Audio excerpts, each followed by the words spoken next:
Hi and welcome to yet another episode. As you can see, I've got my MIDI Tower going here. What I'm wanting to tell you though at the very start of all of this is that I apologise for the video quality. From time to time the webcam seems to glitch. I don't know why really. I think it's probably that I've got too much data going through all my USB ports on my computer, but it will glitch from time to time. But let's be honest, when it comes to a MIDI Tower, what we're really interested in is the audio that can be produced from them. Now, I'm not going to be showing lots of games and whatnot in this video. What I just want to talk about is the individual devices that I've got, but again, I'm not going to talk about them in great detail because I want to do that at a later time. I'm just going to sort of basically show off that I have these at the moment, but I will be doing videos at a later date and hopefully in greater detail to give you more of an impression on what maybe you should and shouldn't be buying. But at least at the moment you can be maybe daydreaming over, or maybe I should be getting that one. Now, there is a lot of information on the internet at the moment that explains this, that and the other. I'm not going to say it's wrong because the people that follow that and do that are a lot more knowledgeable than I am. What I'm trying to point out is from a newbie's point of view of really what you're wanting to do is try to figure out where you should start looking and what you should maybe buy in the future when you have got the cash to do so. Now, these have been quite pricey. It's not what I recommend to buy all of these in one go or anything like that, but it's for what you want for the game sort of series that you'd like to play, or the particular computer that you want to play, because from what I understand that these come in very handy for playing old DOS games, especially point and click ones if you're into those sort of things. And the X68000 computer seems to use some of these to the great advantage to make the music in those games sound great.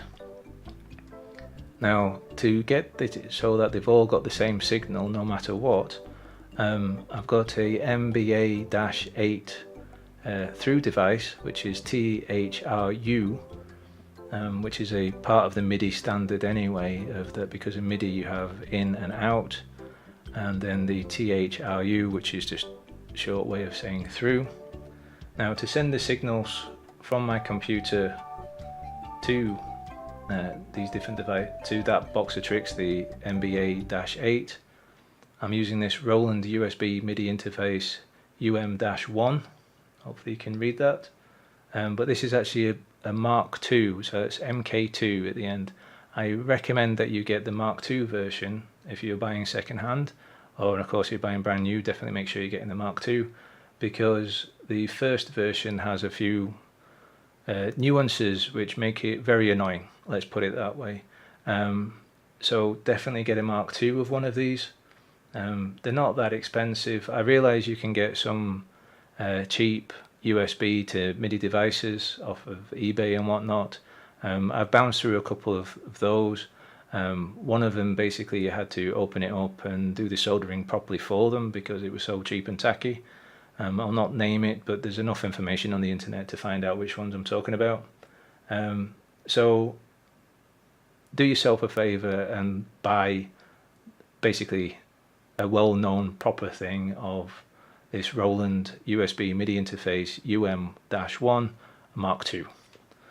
Now, that to the side, that means then I've got the information from my computer getting sent through the Roland UM-1, getting sent to the MBA-8, and then that MBA-8 is all hooked up to the inputs of all of these MIDI devices, so that they're all getting the same signal no matter what, all at the same time.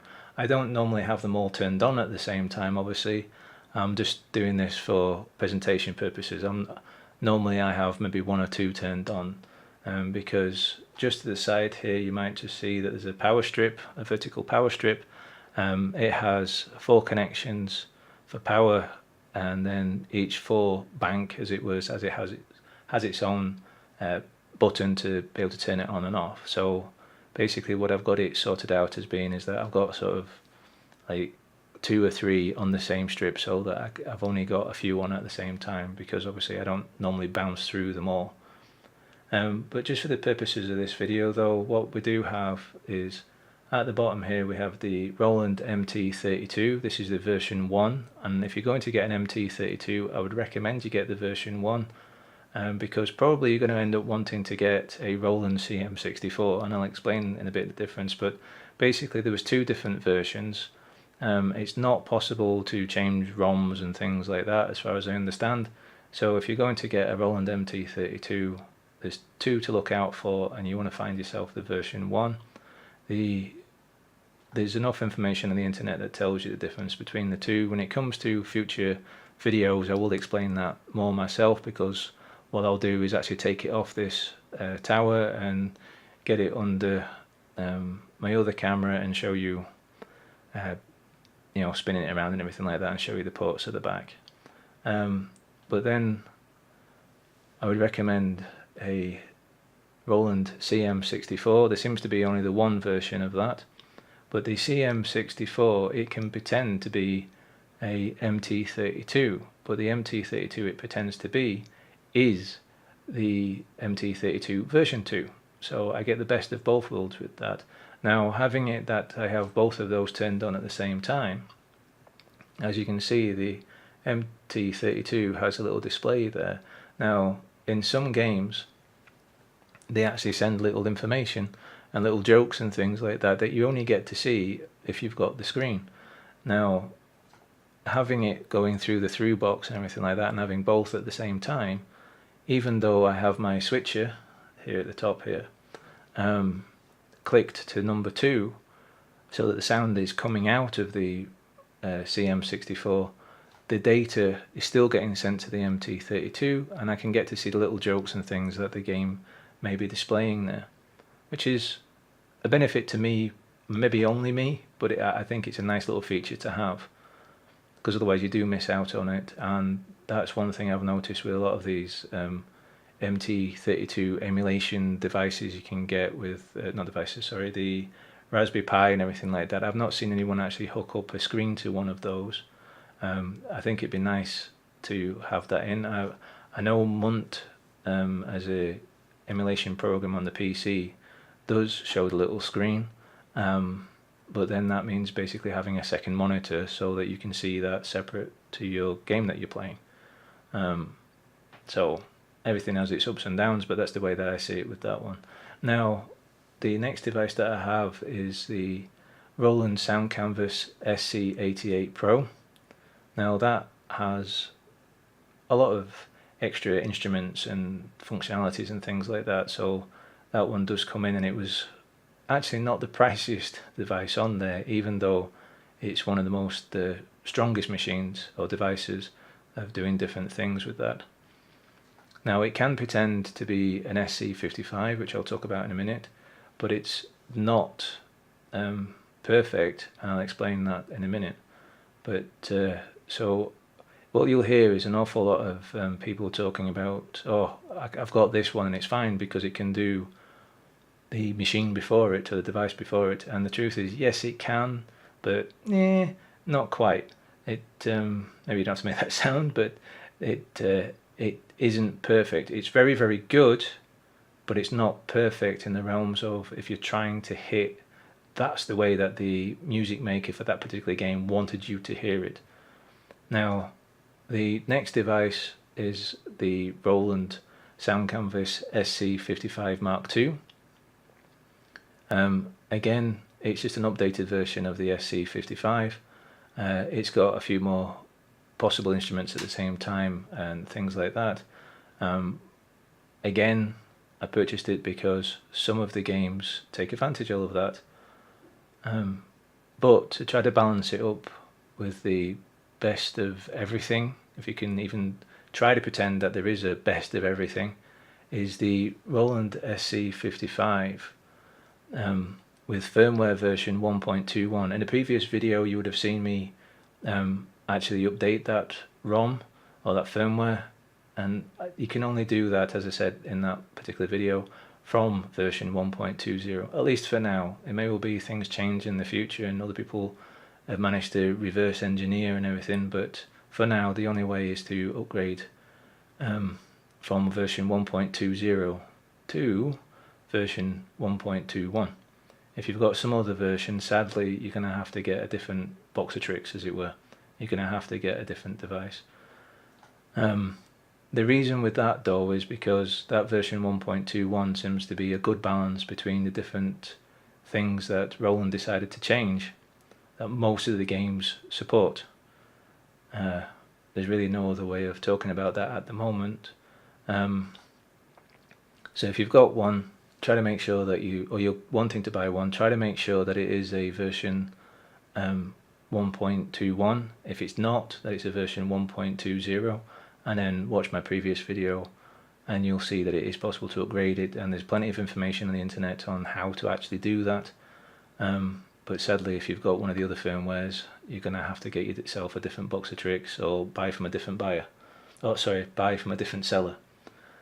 Now, the next one up from there is the Yamaha MU80. Now that again I purchased because a fair few games like to use the XG of General MIDI.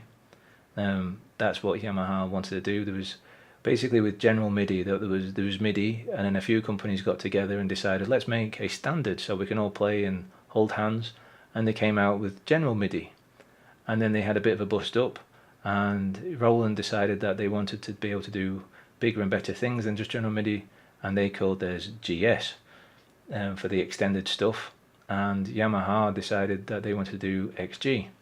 It's a shame they had a bit of a falling out, but that's how things go. So with the Sound Canvas, with the Roland Sound Canvas SC-55 Mark II, or the Sound Canvas SC-55, as you notice it says GS on them. Maybe you can just about see, just there on that one and just there on that one. They allow for that. Now at the very top here, just to have another way of things to sound, basically there's a sort of the way that the audio's enveloped and things like that, it just sounds different, and this comes down to personal taste. It's not that is the correct thing. It's not like that. I don't understand why people get so fed up when they're trying to discuss these things. If it's nice to your ear with the way that your speakers are set up, the way that your amp is set, if it's nice for you, then that's good. If it's not, buy something different, because you'll find that there'll be someone who prefers, say, like the Korg NS5R over the MU80. Let's put it that way. Now, the one thing with the Korg NS5R, inside there, I've actually got the DREAMBLASTER X2. It's a little expansion board that you can put inside, and because of that though, it means that I can actually stick in or what do they call them now, sound banks and things. I can basically make it sound completely different than what the Korg NS5R would be initially. So with that, it means I've got basically access to a few other sounding ways of creating the sound. So I might prefer a certain game to sound a certain way and another game to sound another way, but instead of having to have yet even more devices, I get to play around with having a few in there. Now that device, it's possible to flash different things into it. It's a bit of a pain at the moment because it means actually taking the device, that particular little PCB, back out of the NS5R, flashing it and then putting it all back again. What I plan on doing is cutting a hole in the back of the NS5R and having a cable that leads from that PCB out, so that I can zap it or flash it from the back without having to keep pulling it to bits, basically. Then, excuse me, and then on the top of there I've got my mt-viki. It's an 8-port audio switcher. Basically it's really sort of designed, as you can see on it, it says video audio switch. It's sort of designed for composite video switching, so you've got your left and right audio and you've got your composite video. Obviously I'm not using composite video, but it means I can switch in between, and I've got it so that it's set from the bottom upwards, so the MT-32 is number 1, and then as you go up in the numbers on there, so I know which one's which just at a glance. And then on the very top of there I've got the AK2515 music audio spectrum indicator. It's a VU meter, and on there, as you can see at the moment, it's just showing the time and date, but you may have noticed at the start of the video it was showing it. Let me just move a little bit further forward in Monkey Island, because I'm sure most of you would have realised that's what I was playing at the start there. Let's go inside the pub so that it starts some more music up. And as you can see, the different displays bouncing around and showing what's there, and then that's just more of a visual way of the audio in general. Really, I just use it as a clock, but it's a nice little gadget that's to be sat on top of there. I was giving it as a Christmas present, so let's just for that really. But it is nice to sort of see the audio bouncing around as if it was some old 80s or so hi-fi system. I might print out a 3D case for it at some point just to make it a little bit look a bit better without having to see all the PCB at the background, but yeah, again, I might not, and let's be honest, I won't, but let's see what happens in the future for that. Now, one thing I do want to say about the SC-55 a little bit more though, just let me bring up the information so I can read it a little bit better, because I have left myself with some notes. The what I wanted to point out with that is that I hear a lot of people saying that I've got an SC-55 and it works great as a MT-32. Now, it does if you've never really heard an MT-32. That's sort of the fact of life. A lot of people concur with that. A few other people that have never had an MT-32 think it all sounds great, but even in what's the game called now? Day the Tentacle. There's a bit of the game at the very start of where you're supposed to be able to hear birds singing. As you know, as the bird flies across, it looks a bit sick, coughs a few times and falls out of the sky. It sounds good on an SC-55, but it doesn't sound as well as it should do, as if the sound was being played through an MT-32. And I realise you can still go, well, that's a matter of opinion, and true, it is. But there is something, for me personally at least, of hearing the game be played the way that it was supposed to be played by the designers of the audio and the music of that game at that particular era. To try to say anything else is, I suppose it is a matter of opinion, but once you hear it, I think it's kind of the same as once you used a fast computer. You don't really want to go back to an old computer for your everyday stuff. I realise there's lots of people who want to get like a 486 DX4100 or something computer and want to rebuild it as a retro computer, but you're going for the fun of remembering and how things were. You would not want to use that as your everyday driver of trying to do your spreadsheets or your accounts or your word processing and things. You probably wouldn't want to write a full book on a 486 computer these days.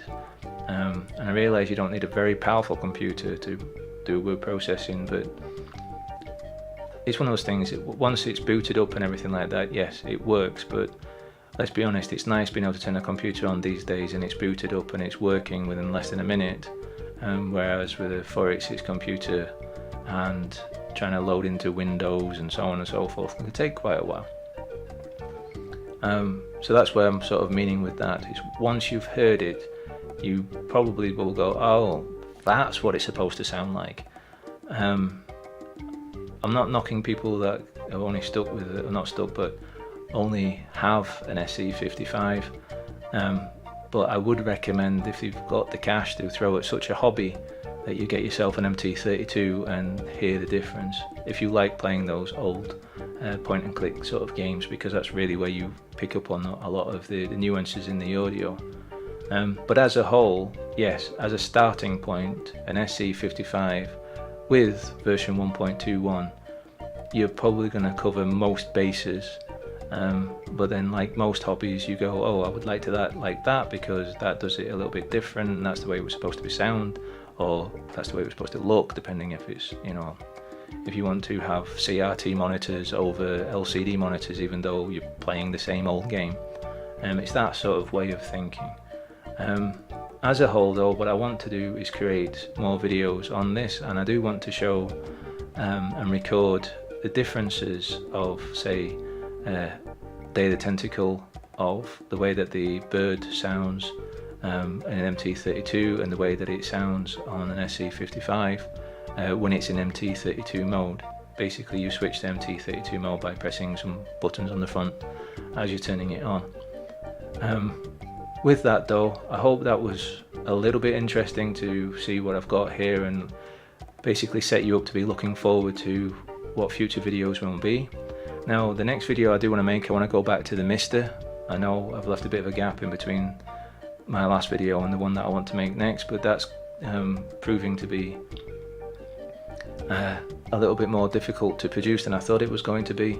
Not because it's difficult to actually do what I want to do, which is show you how to set it up. That in itself is relatively easy. I just haven't got my computer set up the way that I want it set up so that I can capture my screen just the right way and everything like that. I haven't basically I haven't got OBS set up the way that I want it to be set up just yet. So until next time though, happy gaming.